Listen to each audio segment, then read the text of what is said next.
함께 선고한 하나님의 말씀은 출애굽기 1장 15절에서 22절 말씀. 본문 모니터에 나와 있으니까 같이 함께 읽으시면 좋습니다.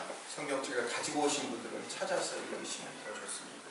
출애굽기 1장 15절에서 22절 말씀 제가 먼저 봉독하겠습니다. 애굽 왕이 히브리 산파 십부라라 하는 사람과 부하라 하는 사람에게 말하여 이르되 너희들이 위하여 산을 걷을 때 그 자리를 살펴서 아들이거든 그를 죽이고 딸이거든 살려라. 그러나 산파들이 하나님을 두려워하여 애굽 왕의 명령을 어기고 남자 아기들을 살린지라. 애굽 왕이 산파를 불러 그들에게 이르되 너희가 어찌하여 이같이 남자 아기를 살렸느냐. 산파가 바로에게 대답하되 히브리 여인은 애굽 여인과 같지 아니하고 건장하여 산파가 그들에게 이르기 전에 해산하였더이다 하매 하나님이 그 산파들에게 은혜를 주시니 그 백성은 번성하고 매우 강해지니라. 그 산파들은 하나님을 경외하였으므로 하나님이 그들의 집안을 흥왕하게 하신지라. 그러므로 바로가 그의 모든 백성에게 명령하여 이르되 아들이 태어나거든 너희는 그를 나의 땅에 던지고 딸이 것을 살려라 하더라. 아멘. 애굽의 바로는요, 이스라엘 민족들은 더 이상 번성하지 못하도록 막기 시작했습니다. 지난주에 말씀을 드렸죠. 그 이스라엘 백성들이 번성하지 못하도록 막는 첫 번째 방법이 그들에게 무거운 짐을 지어서 그들을 노예로 만들어서 그들을 학대하고 괴롭히는 겁니다. 그런데 문제는 그럼에도 불구하고 이스라엘 민족들은 하나님의 언약대로 학대를 받을수록 더욱 번성하고 더욱 강해지더라는 거죠. 이 지난주 12절, 1장 12절의 이야기예요. 출애굽기 1장 12절을 제가 한번 읽어보겠습니다. 출애굽기 1장 12절에 보면 그러나 학대를 받을수록 더욱 번성하여 퍼져나가니 애굽 사람이 이스라엘 자손으로 말미암아 근심하여 학대를 받을수록 더욱 퍼져나가고 더욱 번성해 나간다고 얘기했습니다. 이게 이제 지난주의 이야기였습니다. 그들을 괴롭히고 학대하는데도 불구하고 번성하고 퍼져나가니까 이 바로가 두 번째 방법을 사용하는 거예요. 애굽 왕 바로가, 제가 지금 애굽 왕 바로라고 얘기했는데 이 말이요, 원칙적으로 말이 안 되는 말이에요. 왜냐면 애굽에는 왕을 왕이라고 부르지 않고 바로라고 불러요. 그러니까 애굽의 바로라고 하든가 애굽의 왕이라고 하든가 둘 중 하나를 해야 돼요. 그러니까 역전압, 앞전자 쓰잖아요. 그쵸? 역전에다 앞을 붙일 필요가 없어요. 신발, 족발, 이거 다 반복되는 거잖아요. 생일날, 날일자가 있는데 생일날 붙일, 동해바다, 동해는 해, 바다 해가자가 있는데 바다 붙일 필요가 없잖아요. 그런 것처럼 바로는 왕이라는 말이에요. 애굽에서 부르는 왕이라는 뜻이죠. 그러니까 애굽 왕 바로가 아니죠. 애굽 왕이든 애굽 바로든 둘 중에 하나를 해야 하는 게 맞죠. 애굽 바로가 히브리 산파였던 이 십부라와 부하라는 두 여인을 불러서 히브리 여인들이 해산을 할 때 남자아이는 죽이고 여자아이들만 살려라 라고 명령을 하는 겁니다. 16절을 한번 읽어봅시다. 다시 한번 읽어봅시다. 시작. 이르되 너희는 히브리 여인을 위하여 산을 걷게 그 자리를 살펴서 아들이거든 그를 죽이고 딸이거든 살려라. 그럼 히브리라는 말은 무슨 뜻이냐면 이스라엘 백성들이 이스라엘이라는 국가를 만들기 전에 그들을 히브리 민족이라고 부르는 거예요. 히브리. 그래서 이 히브리 민족은 나중에 히브리 족속은 이스라엘 민족이 되는 겁니다. 그 히브리 여인을 위해서 해산을 도울 때 이 산파들이 남자아이들을 그 자리에서 죽이라는 거예요. 근데 산파들은 하나님을 두려워했기 때문에 애굽 왕의 명령을 어기고 남자아이들을 살립니다. 그러니까 이 애굽의 바로가 산파들을 부르는 거예요. 왜 내 명령대로 안 하는 거냐? 왜 남자아이들을 살려주냐? 라고 추궁을 하는 거죠. 이 산파들이 와서 애굽 바로에게 뭐라고 얘기하냐면 이렇게 얘기해요. 19절을 읽어봅시다. 같이 읽읍시다. 시작. 산파가 바로에게 대답하되 우리 여인에게 별바가 일어나지 아니하고 전장하여 산파가 그들에게 이르기 전에 해산하였더라. 남자 아기들을 죽일 수 없으니까 바로에게 이렇게 변명을 하는 거예요. 뭐라고 얘기하냐면 이 히브리 여인들은 애굽 여인과 같지 않습니다. 그들은 건장합니다 라고 얘기해요. 그래서 산파들이 오기도 전에 그들은 남자아이를 다 해산합니다. 해산 이미 한 아이들을 어떻게 죽입니까? 라고 이야기를 하는 거죠. 바로는 히브리 민족들이 강하기 때문에 번성하지 못하도록 막으려고 그들을 학대하기 시작한 거예요, 지난주에. 그리고 학대해도 그들이 계속 번성을 하니까 두 번째로 쓴 방법이 남자아이들을 죽이려는 거예요. 그런데 이 산파들이 히브리 여인들은 애굽 여인과 달라서 건장하대요. 이 건장하다는 말은 히브리어로 하예라는 말인데, 제가 창세기 할 때 말씀을 드렸어요. 물론 여러분들은 기억 못하시겠지만, 이 사람이 흙으로 사람을 하나님이 흙으로 사람을 만들고 그 코에 생기를 불어넣었다고 할 때 이 생기라는 말이 하이 네샤마예요. 하이는 살아있는, 생명이 있는 이런 뜻이고, 네샤마는 호흡이라는 뜻이거든요. 그러니까 살아있는 호흡이 우리 코에 들어가니까 우리가 살아있는 생명이 되는 거예요. 하이 네페시가 된단 말이에요. 자, 그럴 때 여기 하이라는 말이 살아있는, 생명이 있는 이런 말인데, 이 건장하다라는 말이 애굽 여인과 같지 아니하고 건장하여라는 이 건장하다라는 말이 하이라는 말이에요. 그 살아있는 생명이 있는 이 하이와 같은 단어예요.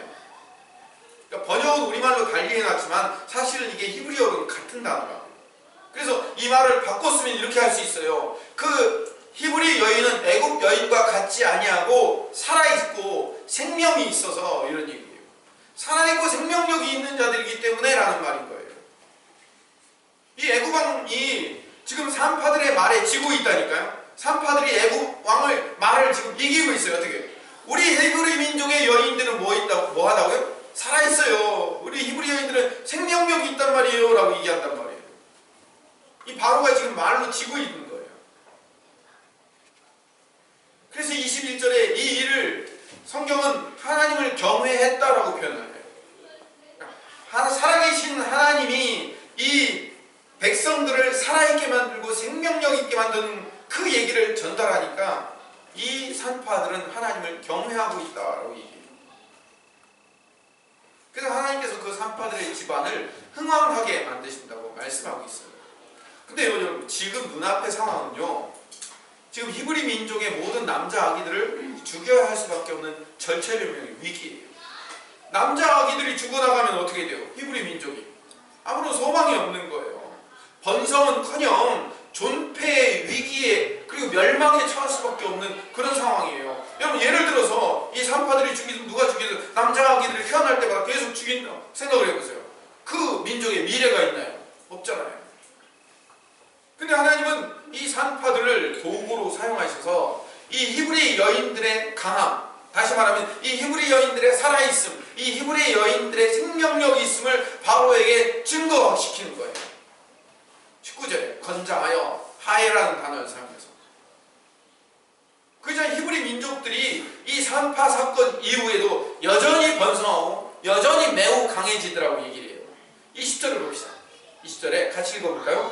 하나님이 그 산파들에게 은혜를 내리시니 그 백성은 번성하고 매우 강해지니라. 마지막은 뭐라고 얘기했다고요? 그 백성, 다시 말해 히브리 백성들은 번성하고 매우 강해지니라.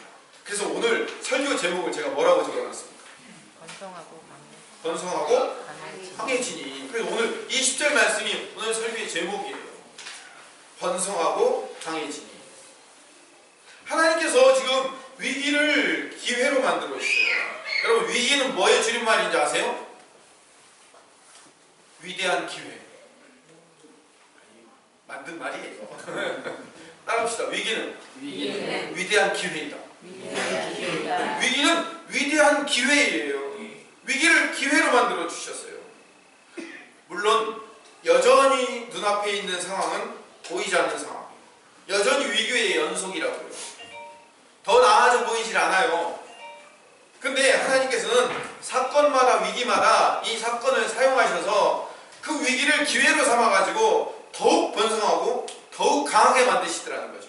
그러니까 지난주에도 그 백성들을 번성을 막기 위해서 그들을 학대하고 괴롭혔는데도 아까 12절에 그들은 더 번성하고 퍼져나가는데, 이 번성을 또 막기 위해서 첫 번째 방법으로는 해결이 안 되니까 그 남자 아기들을 사람들을 죽이려고 하는데도 불구하고 그럼에도 불구하고 하나님의 백성은 계속 번성하고 강해지더라는 거죠. 그러니까 하나님은 하나님의 언약을 하나님의 방법으로 지금 계속 이루고 계신다니까요. 사람의 눈에 보기에는 여전히 그래 보이고요. 사람의 눈에 보기에는 여전히 하나님의 뜻이 이루어지지 않는 것처럼 보일지라도 하나님은 하나님의 뜻을 이루고 계십니다. 저는 그것을 오늘부터 믿기로 작정했습니다. 오늘부터가 아니라 앞으로, 전에도 믿었지만 앞으로도 믿을 겁니다. 여러분들이 설교 시간에 아무리 졸아도, 아무리 핸드폰 보고, 아무리 딴짓을 하고 생각이 딴 데 가 있어도 괜찮아. 언젠가 하나님의 언약이 여러분 가운데 분명히 이루어질 것을 나는 믿으니까요. 나는 믿어요. 저는 확실히 믿어요. 반드시 그렇게 될 줄로 믿습니다. 상황이 점점 더 악화돼서 더 많은 사람들이 졸기 시작하고 더 많은 사람이 핸드폰을 볼지라도 하나님은 하나님의 언약이 여러분 가운데 반드시 이루어질 줄로 믿습니다. 그렇게 될 겁니다. 왜? 하나님은 하나님의 언약을 하나님의 방법으로 하나님이 이루시기 때문에 사람의 눈에는 더욱 악화되는 것처럼 보여요.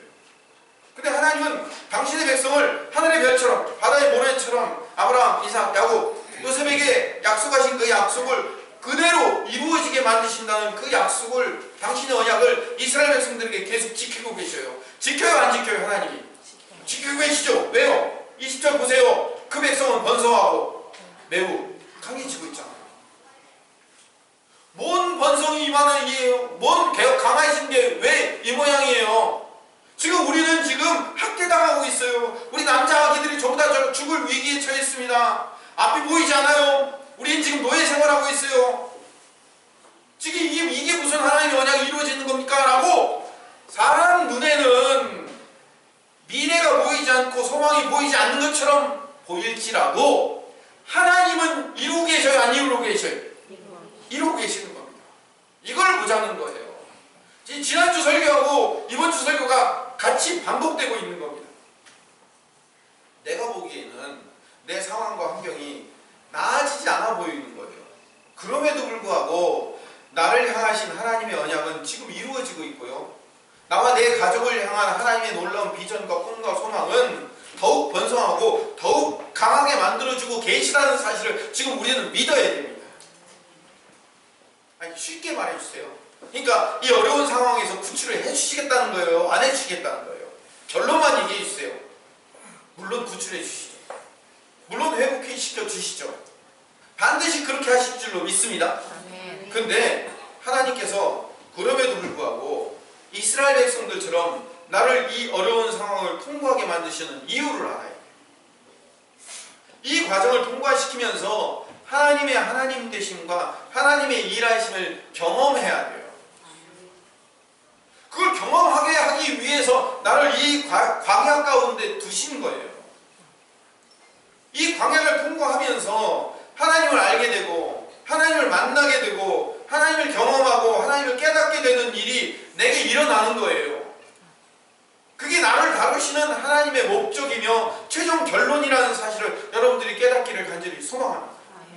우리 눈앞에는 지금 이 문제 해결해 주실 거예요? 안 해주실 거예요? 나한테는 그 문제가 중요하다고요. 마치 이스라엘 백성들이 지금 우리 노예 생활하고 있고 우리 남자아기들 다 죽을 수밖에 없는 이 절체절명의 위기에 지금 구출해 주실 거예요? 말 거예요? 지금 눈앞에 당장 문제밖에 안 보인다니까요.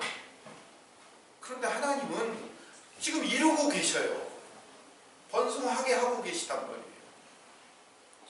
인간의 생각은 이놈은 이런 번성이 무슨 놈의 번성이에요? 라고 삿대질할지 모르지만 하나님은 그 약속을 이루고 계시랍니다. 여러분 믿음의 눈으로 바라봐요. 믿음의 눈으로 바라보기를 간절히 소망합니다. 성경의 모든 이야기는 제가 여러 번 수도 없이 말씀드렸지만 예수 그리스도로 결론나며 모든 이야기가 예수 그리스도의 이야기를 보여주는 상징적 사건이라고 말씀을 드렸습니다. 제가 마태복음을 쭉 강의하면서 마태복음은 신약이기 때문에 제가 그 예수 그리스도로 결론나며 예수 그리스도의 이야기를 보여주는 상징적 사건에 대한 이야기를 조금 중단을 했었어요. 신약이기 때문에. 근데 이제 다시 출애굽기로 돌아와서 출애굽을 이야기하면서 이 얘기를 다시 하도록 하겠습니다. 창세기 때 계속 했던 내용을 지금 출애굽에서 계속 하고 있는 거예요. 바로가 남자 아기를 죽이려고 하는 것은요, 예수 그리스도의 사건을 미리 보여주는 상징적인 사건이며 모형적인 사건이에요. 그러니까 제 설교를 들으면 항상 여러분 머릿속에 기억해야 되는 것은 모형, 상징이다라는 것을 머릿속에 기억을 해둬야 돼요. 바로가 남자 아기를 죽이려는 것은 구약에서는 이스라엘을 구원하려는 구원자가 태어나지 못하도록 막으려는 거예요. 이제 다음 주 출애굽기 2장에서 보겠지만요, 다음 주 2장에서 모세가 남자 아기를 죽이라는 그 바로의 명령 때문에 태어나자마자 죽어야 될 위기에 처했어요. 그런데 그 모세가 죽을 수밖에 없는 그 위기 속에서 하나님의 일하심으로 모세가 갈대 상자에 담겨서 그 나일강에 던져지죠. 그런데 던져지지만 그 모세가 구출되어 구원을 받는단 말이에요. 그 건져진단 말이에요. 던져진 나일강에서 건져졌어요. 그래서 모세의 이름이 뭔지 아세요? 모세 이름 뜻이? 건져지다, 건져냄을 당하다라는 말이에요. 모세라는 말이에요. 그래서 하나님의 일하심으로 그 모세가 건져져서 오히려 그 적진의 한복판 안에 들어가서 애굽의 궁궐에서 자라요. 바로의 딸의 아들로. 이게 얼마나 놀라운 역전과 변화가 일어나는 거예요. 근데 눈앞에는 지금 죽을 위기가 계속되는 것처럼 보이지만 하나님은 지금 그 일을 통해서 하나님의 일하심을 이루고 계시다는 사실을 보여줘요. 우리가 믿어야 돼요. 알아야 된다고. 마찬가지로 바로가 남자 아기를 죽이라는 이 사건은요, 신약에서 헤롯 대왕이 베들레헴에서 태어날 메시아이며 구원자가 태어나지 못하도록 막기 위해서 어떻게 했어요? 2살 이하의 남자 아기들을 다 죽이는 사건이 일어나죠. 그러니까 모세의 사건과 예수님의 사건이 어떻게 돼요? 그대로 반복되어 일어나는 거예요. 구약의 사건은 신약의 사건의 모형인 거예요. 그래서 예수님도 어디로 피신하셔요? 애굽으로 피신하잖아요. 애굽으로. 적진의 한복판으로 피신하는 거예요. 그 사건을 통해서 구약의 구원자인 모세가 죽을 위기에서 하나님의 일하심으로 살아나는 것을 경험하는 것처럼 신약의 구원자인 아기 예수님께서 죽을 위기에서 하나님의 일하심으로 살아나는 것을 경험하는 거예요. 같은 이야기를 반복하는 거라고요. 구약의 모세 사건은 신약의 예수님 사건의 미리 보기예요. 예표라고요. 모형으로 지금 등장하고 있는 거예요. 그래서 이걸 보여주고 있는 거예요.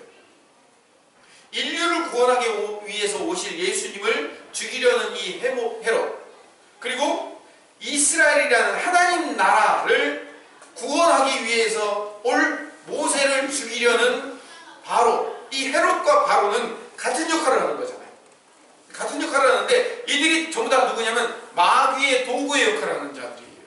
구약에서는 바로로 나타나고 신약에서는 헤롯으로 나타나고 둘 다 마귀의 도구라는 거예요. 그래서 신약의 헤롯 왕이나 구약의 애굽의 바로는 늘 세상의 대표이며 마귀적인 존재이며 늘 하나님의 백성인 이스라엘을 괴롭히고 하나님의 영적인 이스라엘은 우리 성도들을 괴롭히는 존재로 등장하는 거예요. 그래서 이 마귀적이며 세상적인 존재인 바로, 헤롯, 이런 자들이 여러가지 상황과 어려운 환경의 어려움으로 하나님의 백성들이 번성하지 못하도록, 하나님의 백성들의 꿈과 비전과 소망이 이루어지지 못하도록 가로막고 있는 거예요. 뭐가요? 우리의 환경의 어려움과 상황의 어려움을 통해서 우리를 막고 있는 거예요. 그때 그렇게 막고 있을 때 누가 도와주러 오셔요? 하나님의 일하심이 우리 안에 들어와 우리의 삶을 변화시키고 우리를 회복시키시는 하나님의 일하심이 우리 안에 지금도 작동하고 있다는 사실을 여러분들이 믿어야 되는 거예요.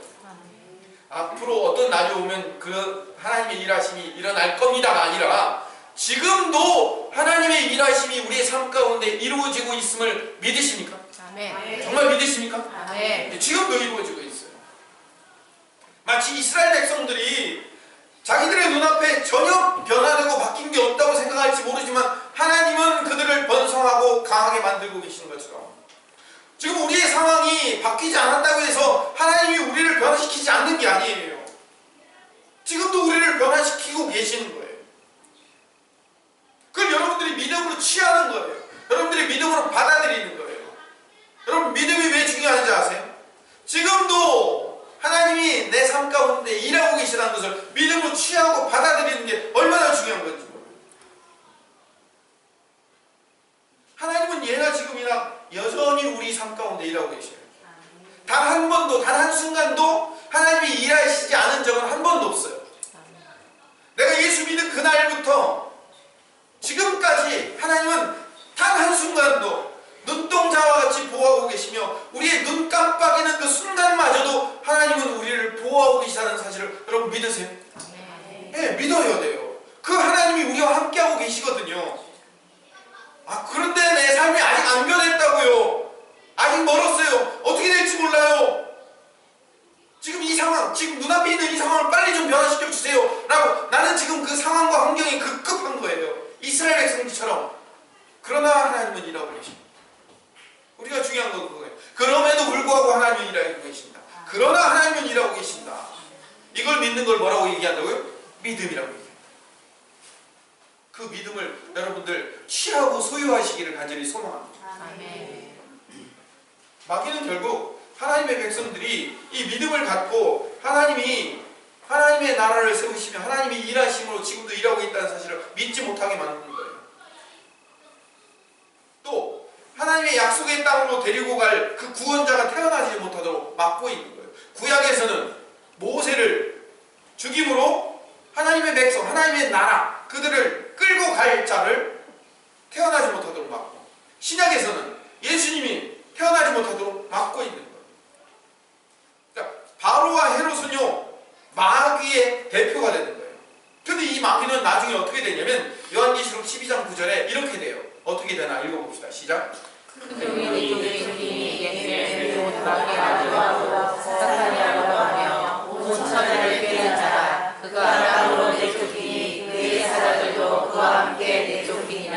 이 마귀는요 원래 옛 뱀이었어요. 옛날에는 뱀으로 불렸어요. 왜 그랬을까요? 선악과 나무, 그래서 선악과 나무로 갈 때 어떤 모습으로 변해 있었어요? 그 뱀이 갸가 갸예요. 개가 개예요. 그래가지고 이 옛 뱀이라고 불리는 이 마귀며 사탄이 이 존재가 결국에는 쫓겨날 거예요. 결국은 예수님을 통해서 우리는 구원받을 거라고요.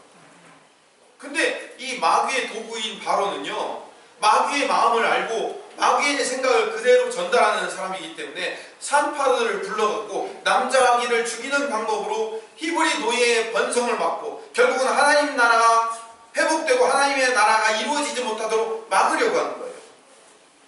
그래서 산파로 이제 안 되니까 어떻게 하냐면 모든 백성들을 다 동원해요. 22절을 봅시다. 같이 읽읍시다. 시작. 그러므로 그에게 모든 백성에게 명령하였되 아들이 일어나거든 너희는 그를 나라에 거치고 자기가 살려라. 산파로는 해결이 안 되니까 어떻게 하냐면 지금 누구를 동원하냐면 바로가 그의 모든 백성이에요. 산파들 보고 죽이라고 하니까 산파들이 못 죽이니까 어떻게 하라고요? 애굽에 있는 모든 백성들에게 다 명령해서 야 일단 히브리 노예들이 애가 태어나면 남자아이면 무조건 어떻게 하라고요? 나일강에 빠뜨리라는 거예요. 산파로 해결이 안 되는 거예요. 산파를 가지고는 이들이 더욱 왕성해지고 더욱 번성해지고 더 퍼져나가니까 그걸 막기 위해서 하나님의 백성들을 죽이려는 계략이 더 잔인해지고 더 공격적으로 되는 거예요. 근데 왜 하필 여러 가지 죽이는 방법들이 많은데 나일강에 던지라고 했을까요? 이것도 영적인 의미가 있어요. 나일강에 던지라는 의미. 성경에서 바다나 큰 강은 늘 악한 존재가 등장하는 더러운 곳으로 상징적으로 사용이 됐어요. 그래서 바다에서 올라오는 짐승 이렇게 해가지고 항상 바다나 큰 강이나 큰 호수 같은 경우는 늘 악한 존재들이 나타나는 그런 상징으로 사용이 되어 왔어요. 왜 그랬냐고 저한테 묻지 마세요. 히브리 사람들이 그렇게 다 사용을 해왔어요. 특히 애굽의 이 나일강 안에는 어떤 동물이 제일 많았냐면 악어들이 많았어요. 지금도 많지만 이 나일강에는요 엄청난 악어들이 많이 살고 있었어요. 그래서 나일강에 던지라는 얘기는 뭘 의미하냐면 남자 아기들 악어의 밥이 되게 만들려는. 근데 이 악어들이 누구냐면 악어들의 실체가 드러나요. 악어들이 어떤 실체가 드러나냐면 에스겔서 29장 3절을 봅시다. 에스겔서 29장 3절 같이 읽읍시다. 시작. 너는 말하기를 주 여호와께서 이렇게 말씀하시되 애굽에 바라보며 내가 너를 대적하노라. 너는 자기의 방울과 멍에를 입은 악어라. 스스로 이를 나의 이 방울에다가 내가 나를 위하여 만들었다 하는도다. 하나님께서 에스겔 통하여서 지금 애굽이라는 나라를 심판하는 이야기를 예언으로 보여주시는 그 중간에 나오는 이야기인데, 지금 애굽의 바로라는 이 왕이 자기를 뭘로 표현하고 있어요? 나일강에 누워있는 큰 악어로 표현을 하고 있어요. 나일강에 큰 악어가 있는데 그 악어의 나일강에 남자 아기들을 던지면 누가 잡아먹는다고요? 악어가 잡아먹죠. 악어가 누구라고요? 바로왕이라고요. 그러니까 바로왕은 누구의 지금 도구로 사용되고 있어요? 악한 사탄. 그러니까 사탄이 지금 자기에게로 하나님의 백성들을 던지면 어떻게 하겠다는 거예요? 잡아먹겠다는 거예요. 지금.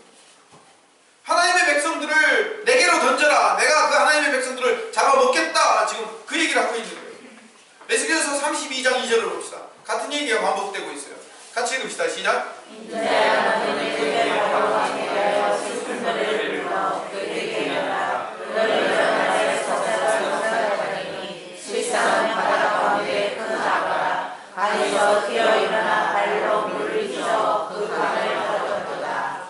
애굽의 바로왕을 큰 악어라고 표현하고 있어요. 큰 악어. 같은 말이에요. 이 큰 악어라고 했을 때 이 악어라는 말이 히브리어로 탄님이라고 불러요. 탄님. 여러분들이 기억 한번 해주세요. 이 탄님이라는 말은 뭐냐면 용이라고 부르기도 해요. 그러니까 히브리어는 탄님 한 단어인데 우리말 성경에는 여러 단어로 번역이 되어 있어요.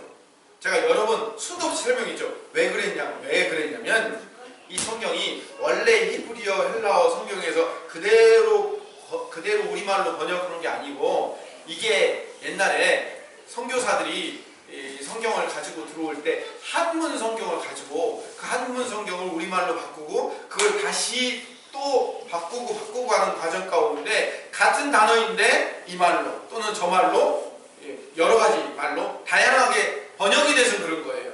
원래 한 말이에요. 그래서 이사야 27장 1절에 보면 제가 읽어볼게요. 그날의 여호와께서 그의 견고하고 크고 강한 칼로 날랜 뱀 리워야단, 곧 꼬불꼬불한 뱀 리워야단을 벌하시고, 하나님이 마지막에 그 뱀을 벌하시겠대요. 사탄의 세력을 벌하시는데 바다에 있는 용을 죽이려고 하신 거예요. 바다가 뭐라고 그랬죠? 악한 세력이 등장하는 곳이라고 했죠. 거기 뭐가 나온다고요? 용이 나타나는데 이 용이라는 단어가 탄님이에요. 그러니까 에스겔서에서는 악어라고 말하는 그 단어가 여기서는 용이라고 번역이 되어 있어요. 그래서 이 탄님이라는 말은 악어라고도 번역되고 용이라고도 번역되고 뱀이라고도 번역되고 큰 바다 짐승이라고도 번역되고 여러 가지 다양하게 번역이 되지만 히브리어로는 한 단어예요. 그러니까 히브리 민족의 남자 아기들을 누가 끌고 들어가는 거예요? 이 뱀, 이 탄님이 끌고 들어가서 잡아먹겠다는 거예요. 사탄의 세력이 하나님의 나라 백성들의 세력을 잡아먹겠다는 거예요. 근데 이제 다음 주에 말씀드리겠지만 갈대 상자 속에 모세가 들어가서 살아난 것처럼 하나님께서 하나님의 방법으로 이스라엘 백성들을 그 죽을 위기에서 살리시며 구원하실 거라는 거죠. 이게 구원의 역사인 거예요. 실제로 남자아기로 오신 예수님께서 모세처럼 사탄의 계략에 따라 십자가에 죽음이라는 바다에 던져지셨어요. 그러나 그분이 살아나시잖아요. 그 살아난 이야기가 요한계시록 12장에 이렇게 나와 있어요. 3절, 4절, 5절을 한번 읽어볼까요? 아주 중요한 말이에요. 요한계시록 12장이 굉장히 중요한 말이 담겨져 있어요. 한번 읽어봅시다. 시작. 하늘에 요단한 적이 보이니 그러한 하늘 용이 있어 머리가 입으며 우리에게라 그 여러분에게 일본관이 잠깐 스톱합시다. 3절을 다시 보면요, 뭐가 나온다고요? 큰 붉은 용. 이거는 헬라어로 쓰여졌기 때문에 탄님이라는 단어는 사용되지 않았지만 탄님과 같은 말이에요. 붉은 용, 악한 사단의 세력 상징이 지금 등장하는데 4절 읽어봅시다. 시작. 그 무리가 하늘의 별 3분의 1을 끌어다가 자기 편지였다가 명의의 사람은 여자 앞에서 나가에서 사람은 그 아이를 삼키고자. 잠깐 스톱합시다. 4절 보세요. 꼬리가 하늘의 별 3분의 1을 끌어당겼다는 게 그러면 뭐냐면 일어나가지고 이 사단을 쫓아가는 무리의 천사들을 끌고 내려갔어요. 그들이 저기 무적의 끌려 내려갔어요. 그게 3분의 1이래요. 걔네들이 누구예요? 그게 마귀 귀신들이에요. 그들 끌고 내려간 거죠. 그래서 용이 해산하려는 여자 앞에서 그가 해산하면 그 아이를 삼키려고 하는 거예요. 그 아이가 누굴까요? 예수님 남자 아기가 지금 나오면 그 아이를 삼키려고, 마치 애굽에서 모세를 나일강에 던지면 악어 탄님이 삼켜버리려고 한 것처럼 예수님도 삼켜버리려고 악한 존재가 그렇게 대기하고 있었던 거예요. 근데 5절 봅시다. 시작. 여자가 아들을 있는 장사 천정적 왕국을 다스리는 자라 그 아이를 하나님 앞과 보좌를 낳았더라. 아들을 낳았어요. 남자 아기를 낳았다고요. 남자 아기를 낳고 만국을 다스릴 남자이신 예수 그리스도 메시아이신 그분이 하나님 앞과 보좌 앞으로 그를 데리고 올라가신 거예요. 구출하신 거예요. 건져내신 거란 말이에요. 그러니까 잘 보세요. 구약의 모세의 이야기와 예수님의 이야기가 요한계시록의 이야기가 뭐예요? 계속 반복되고 있는 거예요. 성경의 이야기는 같은 이야기를 반복하고 있는 거예요. 남자 아기를 죽임으로 하나님의 백성들을 없애려는 존재가 용, 탄님이에요. 근데 그 용이 나중에 남자아이에 의해서 쫓겨나요. 아까 읽었죠? 12장 9절. 제가 읽었는데 다시 한번 읽어봅시다. 12장 9절. 시작. 큰 용이 이를 쫓기니 이를 모나라고 하고 사탄이라고 하며 온천을 베는 자라 그가 땅으로 쫓기니 그의 사자들도 그와 함께 내쫓기리라. 남자아이이신 예수님에 의해서 이 사단이 결국은 내쫓기는 일이 일어난다. 요한계시록 12장을 읽어보면 출애굽의 이야기가 미리 보여지고 있어요. 이 말씀을 통해서 우리가 깨닫는 바가 뭐냐면 하나님의 일하심이 하나님의 언약을 결국은 이루어내시고야 마시더라. 어떠한 상황과 환경 가운데서도 하나님의 일하심은 결국은 이기게 하시며 승리하게 하시며 그 하나님의 언약을 이루도록 만들어 주시는 분이십니다. 우린 그것을 믿음으로 믿는 거죠. 그러나 마귀의 계략을 깨뜨리고 부활하셔서 결국 옛 뱀이며 용이며 탄님이신 그 사단을 벌하실 그 예수님의 이야기가 출애굽기에 예수님의 이야기에서 요한계시록에서 계속 반복되고 있는 것은 지금 우리 눈앞에 보이는 현실의 상황이 그렇게 보이지 않을지라도 반드시 하나님께서 그렇게 하실 것을 믿고 믿음으로 기대하고 있으며 믿음으로 기다리라는 것이 하나님의 백성의 하나님의 뜻인 거죠. 하나만 더 봅시다. 1장 15절로 다시 가봅시다. 출애굽기 1장 15절에 보면 히브리 산파에 이름이 등장하는데 두 사람의 이름이 등장해요. 그런데 성경에서 이름이 등장한다는 것은 굉장히 중요한 의미가 있어요. 시프라와 부하라는 사람의 이름이 등장해요. 여러분 출애굽할 때 장정 남자만 몇 명이었을까요? 60만 명이었어요. 근데 보세요. 남자가 60만 명이었으면 장정인 여자도 몇 명이었을까요? 60만이었겠죠. 그렇죠. 남자가 60만이면 여자도 60만이었을 거면 60만 이상이 됐을 거란 말이에요. 그러면 이 60만 명이 다 아이를 낳는 건 아니지만 여자가 60만 명이면 그 안에서 아이를 낳는 사람이 얼마나 많겠어요. 그렇죠. 그러면 산파 2명으로 감당이 되겠어요? 쉽게 얘기하면 산부인과 하나 가지고 감당이 되겠어요? 말이 안 되죠. 근데 왜 이 두 사람만 불렀겠냐고요. 바로가 대표로 불렀겠죠. 왜 두 사람의 이름이 등장했을까요? 이 두 사람이 굉장히 중요한 의미를 갖고 있는 이름이기 때문에 그런 거예요. 이 시프라라는 말은 히브리어로 시프라라는 건데 이게 샤파르라는 단어에서 파생된 거예요. 샤파르는 뭐냐면 반짝반짝 빛나다라는 어원을 갖고 있어요. 그러니까 이 시프라라는 말에는 어떤 의미가 있다고요? 반짝반짝 빛나다. 부하라는 말은 히브리어로 푸하라는 말인데 이게 번쩍번쩍하다라는 단어에서 출발한 찬란한이라는 뜻이 또 담겨져 있어요. 그러니까 두 개 다 어원은 다른데 두 단어 둘 다 같은 의미가 있어요. 하나는 반짝반짝 빛나다, 하나는 찬란하다. 둘 다 빛나다는 의미가 있죠. 시프라와 부하는 별과 같이 빛나는 사람들이에요. 왜 이 둘이 별과 같이 빛나는 사람일까요? 다니엘서 12장 3절을 봅시다. 같이 읽읍시다. 시작. 씨 있는 자는 궁창의 빛과 같이 눈의 것이요 많은 사람을 오른데도 돌아오게 하는 자는 별과 같이 빛으로 빛납니다. 하나님께서 지혜 있는 사람은 어떻게 한다고요? 별처럼 빛나게 만들어주고 많은 사람을 옳은 대로 돌아오게 한 자는 별처럼 영원토록 빛나게 만들어준다고 했거든요. 이 이야기예요. 지금 이 실파와 부하 두 여인이 지혜롭게 행동했어요. 그렇죠? 지혜롭게 행동했어요. 또 어떻게 했어요? 많은 사람을 그 아이들을 죽이지 않음으로 옳은 대로 인도하고 옳은 일을 했단 말이에요. 시프라와 부하는 바로의 죽음 앞에서 지혜롭게 대답해요. 바로의 명령을 따르지 않고 남자 아기들을 살리는 옳은 일을 한 여인들이에요. 그래서 별과 같이 빛나는 여인들이 된 거예요. 그래서 그 이름이 뭐예요? 시프라 부하. 반짝반짝 빛나다. 찬란하다. 이름이 그렇게 돼 있는 거예요. 그러니까 시프라와 부하는 세상의 신, 세상의 가치, 악한 마귀적인 생각을 가지고 있는 이 바로의 명령을 따르지 않은 거예요. 바로는 세상의 왕이에요. 악한 세력의 대표란 말이에요. 근데 세상의 가치, 세상의 생각을 따르지 않는 자들이 시프라와 부하예요.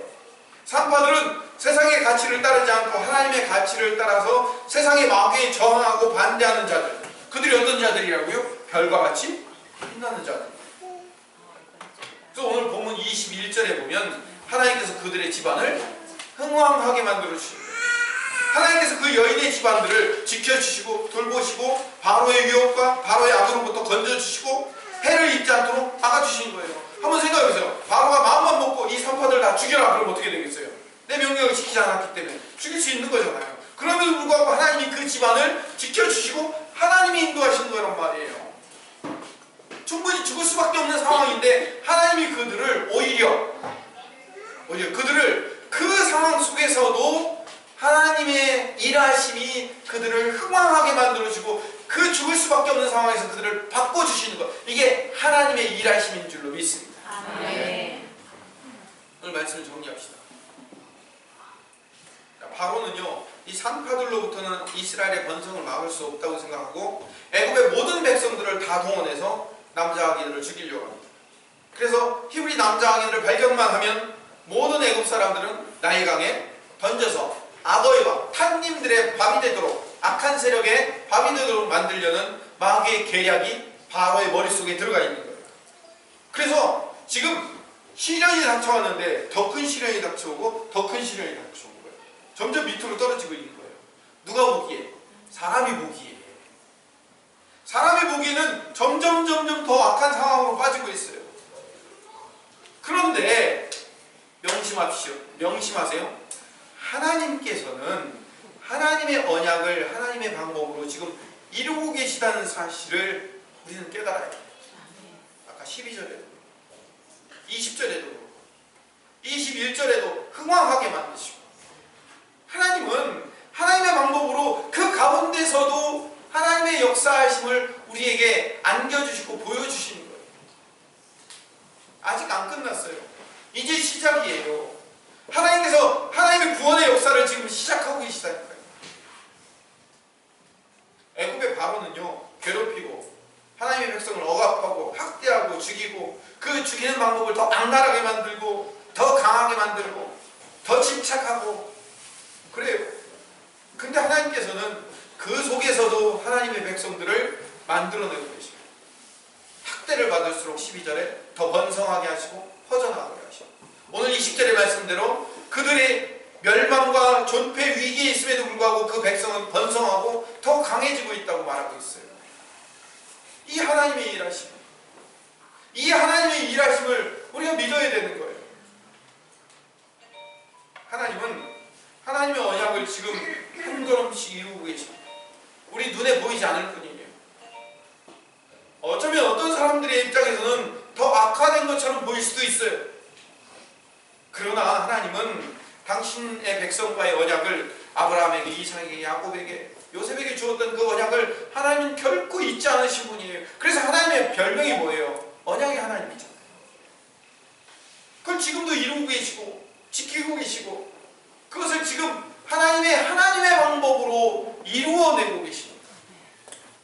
아마 제가 지금 하나님의 방법을, 하나님의 일하심이 하나님의 방법대로 하나님의 하나님이 지금 일하고 계십니다라는 이 말을 제가 한 20분도 넘게 했을 것 같아요. 그래도 여전히 우리는 뭐예요? 내 눈앞에 있는 상황만 보고 안 믿는 거예요. 내 눈앞에 있는 상황만 보고 언제나 변할까? 언제나 바뀔까? 언제나 회복될까? 내 눈앞에 있는 내 문제가 해결돼야 그제서야 헤헤 하면서 좋다고 바뀌면서 그제서야 하나님이 계시네 안 계시네, 그제서야 하나님을 찬양하네 마네 그러고 있는 거예요. 우리가 그 수준밖에 안 돼요. 여러분이 제가 그 수준밖에 안 된다고요. 그걸 깨달아야 돼요. 아, 내 수준이 이 정도밖에 안 되는구나를 깨닫고 지금 내 눈앞에 보이는 상황과 환경을 넘어선 하나님의 일하심을 보자는 겁니다. 아멘. 제발 보자는 거예요. 출애굽 시대의 히브리 노예들의 구원 역사를 보면서 신약의 영적 이스라엘 백성들인 우리 성도들을 어떻게 다루고 가고 계시는지를 봐야 돼요. 다시 한 번만 말씀드릴게요. 어차피 구원해 줄 거라면 빨리 회복시켜주고 빨리 구원해주고 빨리 좀 뭔가 변화를 딱 보여주시지, 왜 이렇게 지지부진하게 그냥 있는 그대로 보여주고 그리고 말로만 번성했다 강해졌다 지금 하나님의 언약은 계속 이루어지고 있다, 왜 말로만 그렇게 하시는 겁니까? 이게 우리의 답답함 아니에요? 아니었어요? 아무도 제 얘기에 동조를 안 해줘. 그런데 여러분에게 하나님이 그 과정을 통과시키는 이유는 여러분에게 뭘 요구하신다고요? 믿음을 요구하게 해요. 믿음이 필요하기 때문에 그 과정을 통과하는 과정 가운데 하나님이 지금도 일하고 계십니다. 이런 상황과 환경 속에서도 하나님이 지금 일하고 계십니다라는 것을 여러분 믿도록. 그래서 믿음의 정의를 히브리서에서 뭐라고 얘기합니까? 믿음은 바라는 것들의 실상이요 보지 못하는 것들의 증거라고 얘기하고 있지 않습니까?